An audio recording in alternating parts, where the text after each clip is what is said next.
এখানে grammar ফোকাসে declarative sentence নিয়ে বলা হয়েছে। এখানে বলা হয়েছে যে ডিক্লারেটিভ সেন্টেন্স কাকে বলে এবং এটার এক্সাম্পল দেওয়া হয়েছে, এবং নেগেটিভ ডিক্লারেটিভ সেন্টেন্স এবং এটার এক্সাম্পল দেওয়া হয়েছে।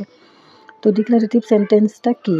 ডিক্লারেটিভ সেন্টেন্স হচ্ছে মূলত, এখানে বলা হয়েছে ডিক্লারেটিভস আর সিম্পল স্টেটমেন্ট, অর্থাৎ সাধারণ যে বিবৃতিগুলো আছে সেগুলোই হচ্ছে ডিক্লারেটিভ সেন্টেন্সেস। অর্থাৎ ডিক্লারেটিভ সেন্টেন্স এমন একটা স্টেটমেন্ট যেটা আপনাকে কোনো বিষয় সম্পর্কে জাস্ট একটা ইনফরমেশন দিবে।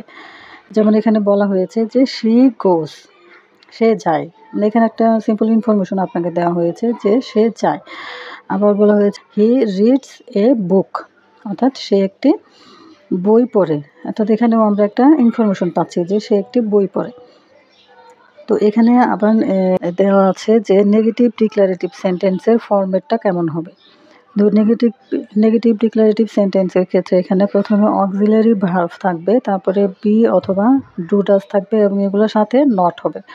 অর্থাৎ এখানে is not, are not, am not এগুলো হবে, অথবা ডাজ নট, ডু নট, তারপরে প্রিন্সিপাল ভার্ব। তো এখানে এক্সাম্পল দেওয়া হয়েছে যে হি ডাজ নট রিড,